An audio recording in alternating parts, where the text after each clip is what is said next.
ശിവവാഹനമായ നന്ദിദേവൻ മരിച്ച കഥ അറിയാമോ?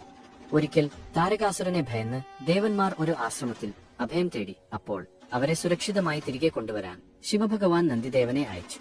നന്ദിദേവൻ ദേവന്മാരെ ആശ്രമത്തിൽ നിന്ന് പുറത്തേക്ക് കൂട്ടിക്കൊണ്ടുവരുമ്പോൾ താരകാസുരൻ തന്റെ സൈന്യവുമായി അവരെ ആക്രമിക്കാൻ പുറത്ത് കാത്തിരിക്കുകയായിരുന്നു.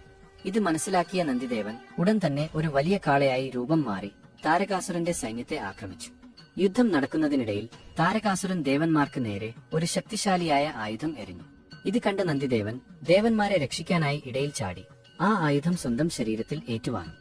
മാരകമായ പരിക്കേറ്റ നന്ദിദേവൻ നിലത്ത് വീണു. ഈ സമയം ശുക്രാചാര്യർ അവിടെ എത്തി. ഒരിക്കൽ പോലും ചിന്തിച്ചില്ലേ?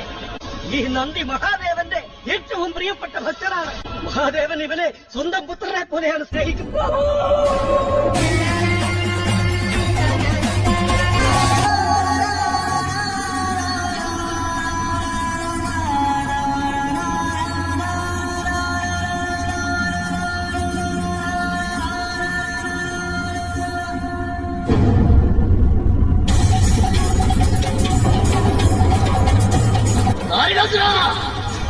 സ്വർഗത്തിലെ ആധിപത്യത്തിന് വേണ്ടിയാണ് നീ നമ്മുടെ നന്ദിയുടെ പ്രാണ വഹിച്ചത്.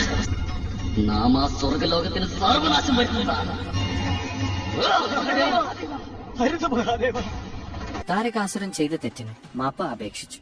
ശുക്രാചാര്യർ ശിവനിൽ നിന്ന് നേരത്തെ ലഭിച്ചിരുന്ന സഞ്ജീവനി മന്ത്രം ഉപയോഗിച്ച് നന്ദിദേവനെ ജീവിപ്പിക്കാമെന്ന് വാക്കും നൽകി.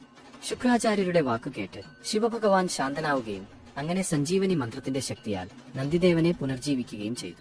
ചന്ദ്രചൂഡ ശിവ ശങ്കര പാർവതി, ചന്ദ്രചൂഡ ശിവ ശങ്കര പാർവതി രമണ